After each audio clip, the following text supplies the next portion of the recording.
Hello everyone, देखिए अब question number 3 NCERT questions कर रहे हैं हम आपके चैप्टर 8 के फोर्स एंड प्रेशर का। देखो क्वेश्चन नंबर 3 में क्या कहता है fill in the blanks in the following statement. तो आपको फिल इन द ब्लैंक्स करने हैं। तो देखो जरा ए पार्ट में क्या कहता है to draw water from a well we have to dash at the row. आप अभी आपको पिछले क्वेश्चन में भी बताया था मैंने, जैसे फर्स्ट क्वेश्चन था तो वहाँ पुल का एग्जाम्पल बताया था। तो आप किसी भी कुएँ से जब बकेट को निकालते हो, पानी निकालते हो, तो क्या करते हो, उस रोप को पुल करते हो ना, खींचते हो, है ना। बताया था मैंने आपको क्या करते हो, आप खींचते हो। तो ऑब्वियस सी बात है, तो यहाँ पर क्या आएगा, पुल आएगा। We have to pull. तो मैं यहाँ पर अगर दूसरे पेन से करूँ तो पुल, ठीक है, पुल आएगा इसका आंसर। बी पार्ट में देखो बात करते हैं, क्या कहता है a charged body dash and uncharged body towards it. या तो यहाँ अट्रैक्ट आएगा या रिपेल आएगा। देखो चार्ज बॉडी क्या होता है, या तो वो पॉजिटिव चार्ज होती है, ठीक है, या फिर वो नेगेटिव चार्ज होती है, ठीक है, या फिर न्यूट्रल होती है, बिल्कुल जिसको हम बोलते हैं अनचार्ज बॉडी है। तो अभी के लिए आपको क्या समझना है कि अगर पॉजिटिव चार्ज है और पॉजिटिव चार्ज है दूसरी बॉडी का, मान लो ए बॉडी है, ये बी बॉडी है, एक का पॉजिटिव दूसरे का भी पॉजिटिव, तो ये क्या करेंगे, रिपेल करेंगे, ठीक है, सेम चार्जेस रिपेल करेंगे। अगर ये नेगेटिव ये नेगेटिव, ये भी क्या करेगा, रिपेल करेगा, ठीक है। Like charges always repel, clear है। उसके बाद अगर हम कहें एक पॉजिटिव हो एक नेगेटिव हो, तो ये क्या करेंगे, अट्रैक्ट करेंगे। इनका मतलब क्या है कि अनलाइक चार्जेस, अलग अलग चार्जेस हो तो वो अट्रैक्ट करते हैं, या फिर ए नेगेटिव हो या बी पॉजिटिव हो तो ये क्या करेगा, अट्रैक्ट ही करेगा, ठीक है। Same charges repel, unlike charges attract, clear. लेकिन अगर सपोज करो एक बॉडी पॉजिटिव है और दूसरी कैसी है, अनचार्ज्ड है, तो ये भी क्या करेगी, अट्रैक्ट करेगी, ठीक है। एक नेगेटिवली चार्ज है और दूसरी अनचार्ज्ड है, तो ये भी क्या करेगी, अट्रैक्ट करेगी। बस इतनी बात याद रखना अभी के लिए, ठीक है।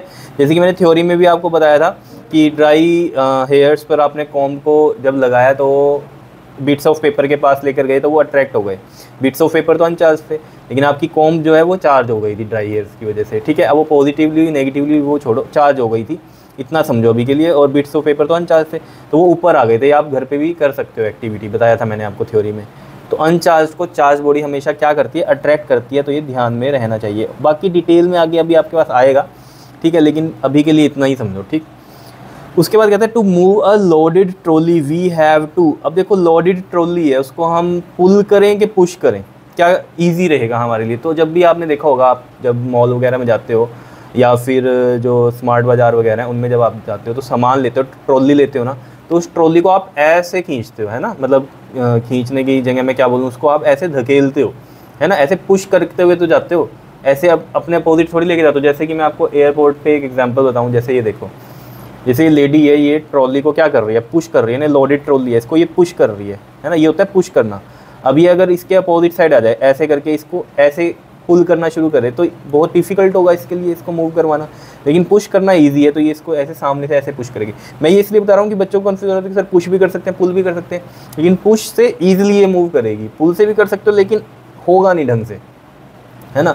तो पुश ही करोगे। देखो ये चीज़ क्या होती है, पुश करना। और अगर इसको पकड़ के ऐसे खींच के लेके जाए तो ये होता है पुल करना। पुल करने में तो बहुत डिफिकल्टी होगी इसको, तो पुश ही जो होता है वो ईजी वे है, तो पुश करेंगे, ठीक है। तो पुश लिखेंगे यहाँ पर, ठीक है। उसके बाद देखो the north pole of a magnet dash the north pole of another magnet. देखो मैग्नेट के बारे में आपको ये चीज़ पता होनी चाहिए, मैग्नेट्स के अंदर एक होता है साउथ पोल, ठीक है, और एक होता है नॉर्थ पोल, ठीक है। तो जैसे मैं एग्जांपल दूं, एक बार मैग्नेट है तो इसमें एक इधर नॉर्थ होगा और इधर क्या होगा, साउथ होगा।